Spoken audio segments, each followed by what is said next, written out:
Chief, thank you for joining us. Nope, thanks for having me. Why now? Why leave the department now? You know, when I accepted this position and talked to the mayor, he was pretty clear that he wanted me to stay with the first term, and there was no discussion really after that. I promised him the first term, so I never really saw myself fulfilling the second term. But as that got closer, you know, you really start thinking about it. I can't tell you what was in the mayor's mind, whether he would have kept me for the next term or not, but we seemed to have a good relationship, and I think he thought positive of the things that I did. But it really kind of came home first part of October. We had a rough weekend, violence-wise, up all night on a Saturday night, had commanders up trying to figure out what is it we're going to do, what else can we do, had IVRP together that next Monday, so kind of planning all night and figuring out on Sunday what it is we were going to do, and when it all kind of calmed down for a little bit, my wife threw out a year, 1996, and she said that since I said, what do you mean 1996? And she said, well, since then, you've either had a pager back then, right, or a cell phone, and I've been laying next to you as that's gone off in the middle of the night. So I realized the impact that I was probably having on my wife and family, given the hours. Because 1996 is when I started on the SWAT team, and I've had jobs that have been 24/7 since then.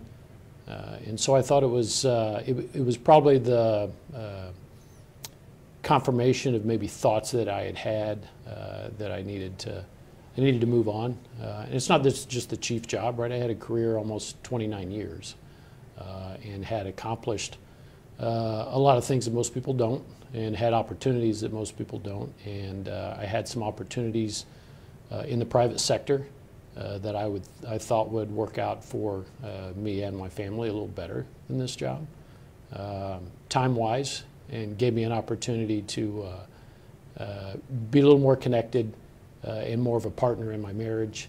And at the same, I've got grown kids, but as your family grows, responsibilities grow. In the last 3 years, that responsibility has really fallen on my wife. And so I thought I needed to be more of a partner in that marriage than I had been. She's always been very supportive, and that was the first idea I had in probably almost 29 years, that the impact that me going all the time had. So the timing was right. I think it's an opportunity. It's a new administration under Mayor Hogsett, opportunity for him to move forward. I thought that we've done some great things in the last 3 years, and I think the department is set up for some success moving forward. And I think the leadership that has surrounded and helped me with anything positive that we've done has a good understanding of where we've been and where we need to go. And I think that with or without me, that continues.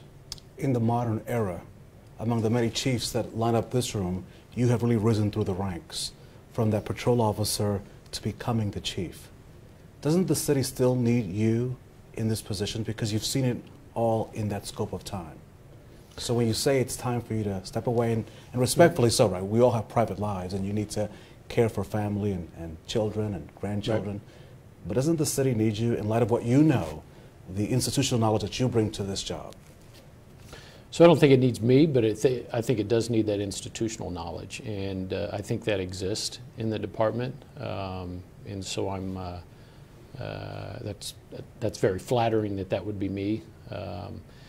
This job has been not easier, but I've been able to do this job a little better than someone who didn't have my career path, just because I've been close to it for so long. I came into this job knowing all the agencies within the city, and having worked with them in the past in different roles, had seen several chiefs go through some very similar situations and how they addressed them, and the impact that had making that decision, whether it was on the troops, whether it was an FOP opinion, whether it was the community. And so I've had a lot of experience understanding all sides of the issues, and have had an opportunity at a high level to see the police department a little differently.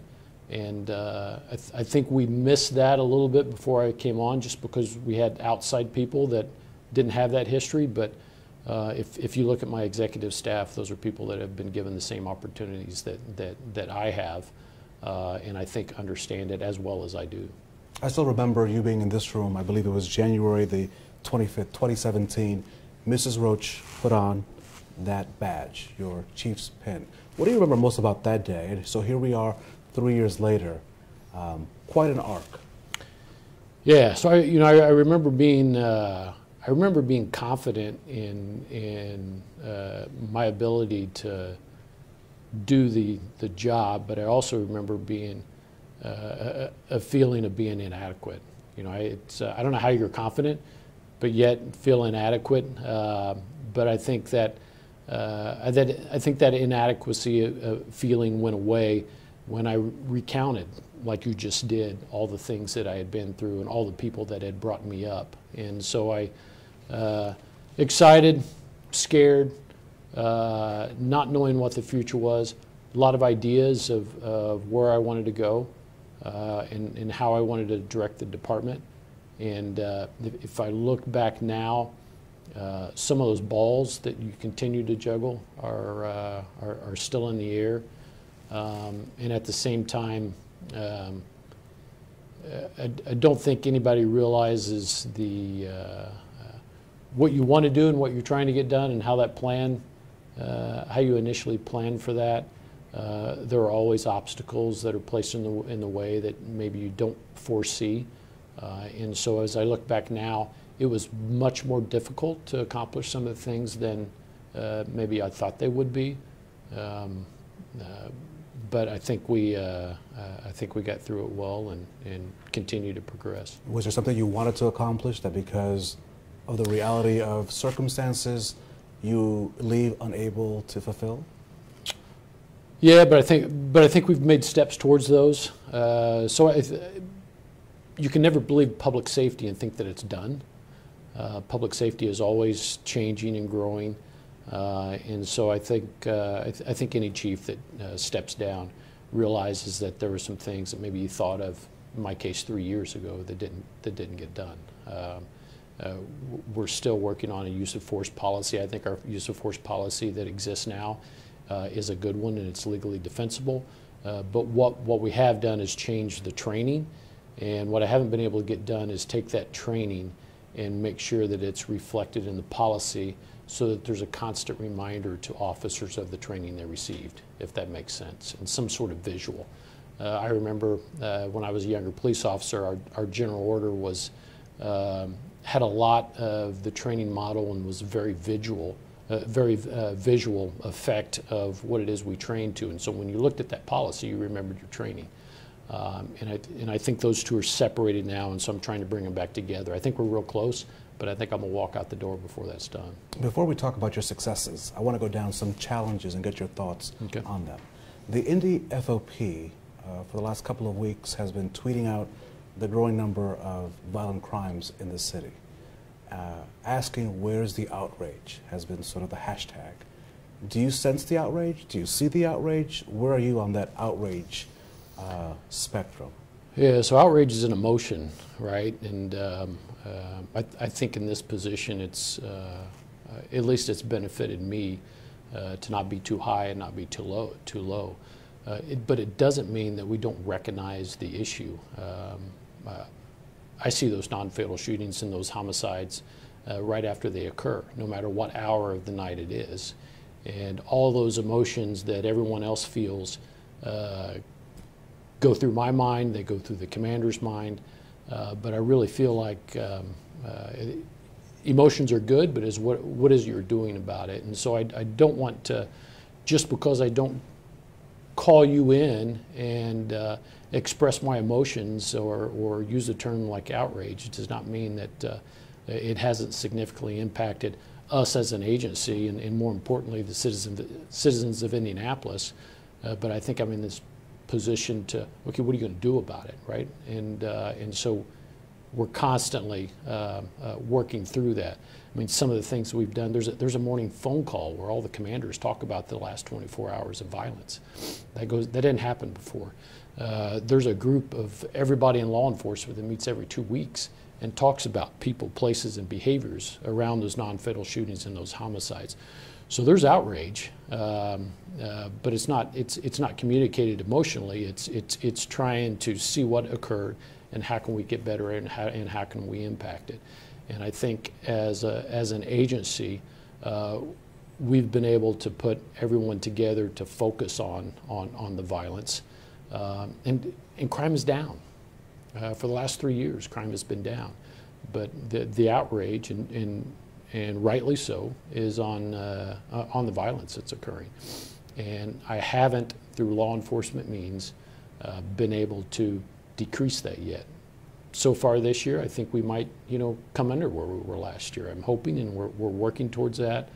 But there's other agencies, there's the community. What I haven't been able to do is step outside of the law enforcement toolbox and get everybody else in the community around the same people, places, and behaviors that we're trying to impact. I think we're getting closer to that.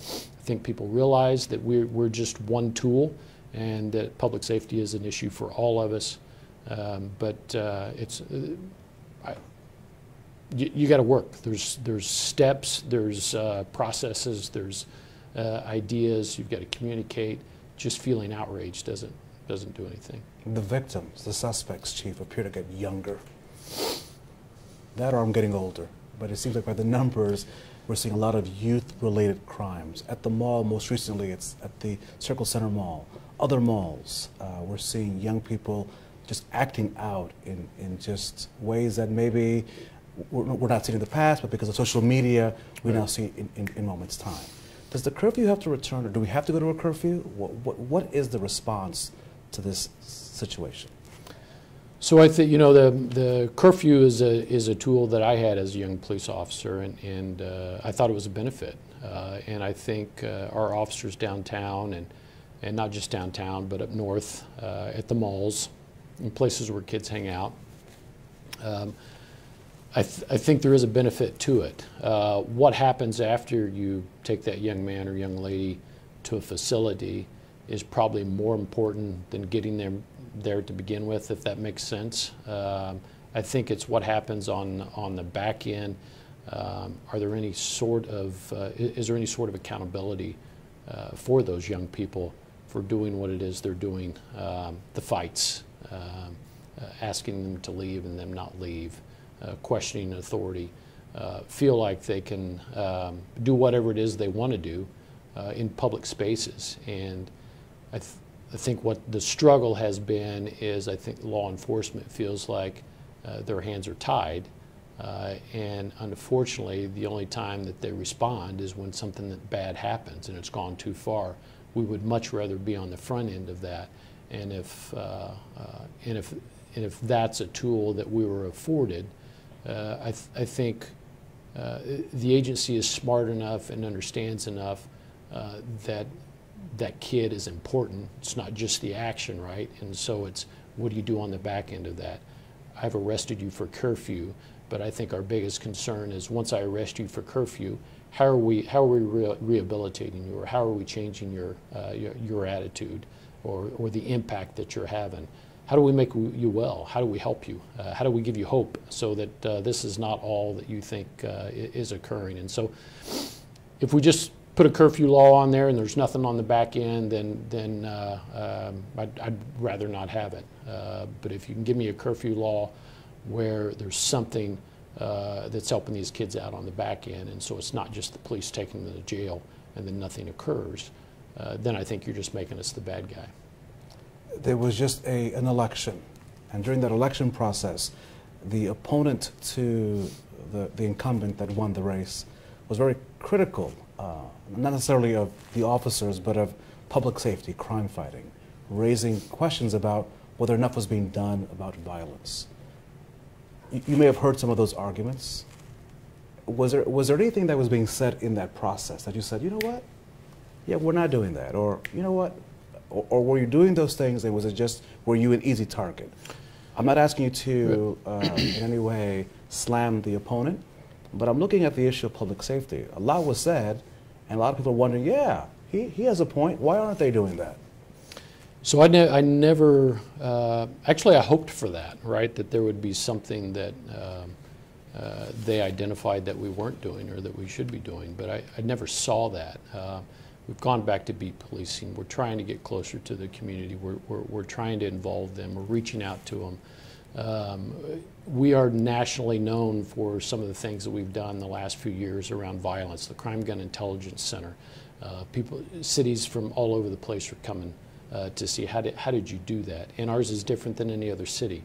How do you get federal, state, and local people in the same room, and how do you get U.S. attorneys at your districts? How do you get the prosecutor's office and the U.S. attorney's office to fight over a gun case so that we're having the greatest impact on crime? You won't find that in other cities. So I never, I didn't take offense. I think public safety is always something that mayors and candidates run on, and so my expectation was that anything that wasn't getting accomplished, that they would point out our faults. But I never saw anything concrete that was identified that we weren't doing, and so I think a lot of it was things that either they didn't see us doing or didn't think we were doing, that they took exception to, but when in reality it's being done. Let's talk about your successes. You had a trial with body cams. Whether or not that'll be fully deployed, depending on cost, is to be determined. Right. Is that the future for the department? Is it, obviously you will leave before you see anything, but is it your hope that every officer on every shift is wearing one of those, and that it's working, and that it's on when it's supposed to be on? I do, and that's you know, that is the future. I think in the pilot program you saw officers that they want it. They think officers are out there doing the right thing, and they want to capture that, and they want to change the narrative that our interaction with people is always negative, and that and they're not doing the right things. They are doing the right things, and they want to capture that. What I hope to see in the future, and I've been someone when I was in another position who pushed back on those, because I never wanted to be in a position where an officer did not turn his or her body cam on and something tragic happened, and because no one's ever going to believe that. And so back in 2014 we did a small pilot, and we talked about the technology of having an automatic trigger to where that comes on and it takes the onus off the officer. And that technology now exists, and it's getting better and better. It's not foolproof, but I would much rather take that onus off the officer so that they're not in that position. So it's a technology problem and not a choice between of the officer. But probably the most important thing that I see in the future of body cams is our ability to look at that, share it with the officer, and identify training needs or policy needs that we may need to change. If you can just imagine taking all the footage that we have from different officers and being able to view that with a training mindset, and then being able to go back to the officer, here's what you think you're doing, but here's how you're perceived, right? Or here's how it's coming across. Or nothing happened in this situation, but if you look at your movements or what you did, that wasn't a very tactical approach. And for the officers and for the department and for the city as a whole, I think that's the greater benefit. This come about because of police action shootings, right? Those are very rare. Even less rare here in Indianapolis the last few years. But where we've really missed the boat, and other cities I think have missed the boat, and hopefully Indianapolis with the next chief can really focus on that, is using that for training, because then I think you're going to have a even more professional agency than you do now, and I think the relationship with officers in the community will be expanded and be greater. Let's talk about implicit bias, because you have pushed for that to make sure that officers are as impartial as possible. One of your toughest moments was having to do with the Aaron Bailey case. So you have had police-involved shootings. Do you believe that this implicit bias training that you've pushed through the academy for the officers, is that working? And what more do you want to see? Because obviously it's an evolving situation, right? Yes. So I think it's working, but it's training that we've done in the past, but not like this. So in the past, I think officers were very defensive. I think the training that we gave, they felt like we were saying that officers were racist, and that's how they took that. And so you didn't get a lot of feedback. This particular, the fair and impartial policing, the whole first part of the course talks about the science, right? And it lets the officer understand that we all have biases, right? It's the way we grew up. It's our culture. It's what we learned. It's what school we went to. All of us have it, no matter what our race or gender is. And so you saw across the room this feeling of, wait a minute, they're not just talking about me, they're talking about everything. And one of the things I think Indianapolis did that was more, that hasn't been done in the past, and I think fair and impartial policing will tell you that, is we put civilians in that same training. And so you had a conversation that was going on that wouldn't have occurred and hasn't occurred in the past, where an officer is seeing someone's perception of what it is they do, and the officer didn't realize that. And so I think the better we can get at understanding and seeing how the words we use, our actions are perceived, I think the better we are at saying those words and taking those actions. And you mentioned Aaron Bailey. I spent a lot of time at a lot of meetings with various groups that were really displeased with the police department. I met with several African American women who have young black males who were scared to death that their son would get pulled over by the police. That's a perception that I never would have thought of, because I never thought ill of anybody that I pulled over. And to think that there are young black males out there that are scared when an officer walks up to their car, fearing death, that's something I think we needed to change. And I think every officer needs to understand that there are perceptions like that. And so the way we treat people and the way we act can go a long ways to settling that down and creating an atmosphere in a situation where a better outcome is most likely. And the term for that is usually driving while black. Do you feel that people who live in Indianapolis, if they happen to be of color, have less to fear now that this training has been put in place because of that? Or are you hoping that people don't feel that because they are of color, driving down Washington Street or Meridian, that because they happen to be of color, that they will be pulled over? I don't know that I can change the perception, but what I can say is we're really working on the officers so that whatever has happened in the past happens less, so that feeling on the other side doesn't occur, if that makes sense. Yeah, and one way to change that, obviously, something you've been credited with, is just trying to increase the diversity on the department so that the people that respond to 911 look more like Indianapolis as opposed to one way or the other, right? So You've done a lot, you've been pushing a lot for recruitment. Obviously, the numbers are not as high as you want them to be, but what is the goal there? Because obviously, if you can achieve some of that, then maybe some of those other issues may balance out. Right. So if you, so historically, the police department has struggled with that. And I think around the country. Around the country. Around the country. And since I've been here, if you just look at African American, Marion County is 28–29% African American. If you look at the workforce, so those that can be police officers, that's 21 to 36. That's about 19 or 20%. And so that's my initial goal. How do you get 19 to 20% African Americans within the police department? You look at we're way under we're way under where we should be with Hispanics, and we're way under where we should be with females. And so that's been the push.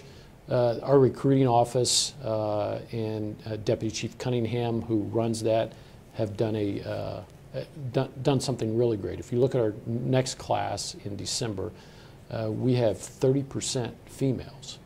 And so it's now, you look at recruiting, what is it we did to get 30% of a class of females, and how do you duplicate that for African Americans, Hispanics, Asians? So if you look at the bottom, if you look at recruits and probationary officers, that number has increased. If you just take African American, that number is like 21%. If you go into the patrol officers and sergeants, lieutenants, and captains, it's merit rank, that is 15%. But then what I can also do, appointed ranks are people that I choose. And so we've made a point to take people that don't look like us and put them in positions where they see the department and the organization a little differently and have been given opportunity that maybe they wouldn't have had. I was picked when I was a young sergeant by somebody that looked like me. He grabbed my hand and pulled me up and said, hey, we think you can be somebody, do something. And so when I became chief, we purposely looked at command staff, and you need to grab somebody that doesn't look like you and put those in those positions. Those people, not because they had the answers to the test, they did better in the promotional process just because they had a different view of the organization. So that appointed rank, I think people that look at the police department, they need to see people in charge that look like them. And so if you look at that, and we're well represented, very similar to the community and the appointed staff. So the two things that I could have an impact on over 3 years, I think I have. Hopefully that continues, but it's going to take some time for those recruits and probationary officers to start moving through the ranks to change that overall 15% number. As you look to change the numbers of gun-related violence, you've created a gun intel unit that can really Crime Gun Intelligence Center. That can find the gun, and that's something new. Right. And I know that you've had some interest from across the country. Is that something that'll help the folks that are working the beat, allow then those that are in sort of in the CSI world, determine where is that gun coming from? Right. So we've in the last 3 years we've hired analysts. We've had a better understanding of ballistic information. It's been around for years, but we haven't really realized how to use it. And even though we got the information back, it wasn't timely. So a lot of work by Deputy Chief Chris Bailey at the time that was over investigations. A lot of work in trying to put that together. So now the time on what used to take 6 months, 4 to 6 months for us to get a return on a gun or a shell casing, that comes back within 2 days now. That information used to go to the individual investigators. Now it comes to a centralized unit so they can start putting those different investigations together. It may be a shots fired run out east, it may be a gun in a car on north, and it may be a person shot on the south side. Now we're able to put all that together. So those individual cases who had very limited information or evidence, now they have a lot more, and you work those cases together. There's also information or studies that show that if a gun has been used more than once in a crime, so we call that a crime gun, the likelihood of it being used again is significantly, exponentially rises. And so just the mere taking that gun off the street can have an impact in reducing crime. That's something we just stood up at the beginning of this year. We've collected over 2,900 guns this year. We did 2,700 guns last year. And there's been the number of ballistic hits and matches on those guns and shell casings and cases has been something that we've never seen before, including outside agencies. And so that collaborative effort that brings everybody together has been reinforced as we focus on violence in the guns and establish something like the Crime Gun Intelligence Center. The ATF sits in the same room as we do. We have civilian crime analysts that are much smarter than us that sit in and put all that together.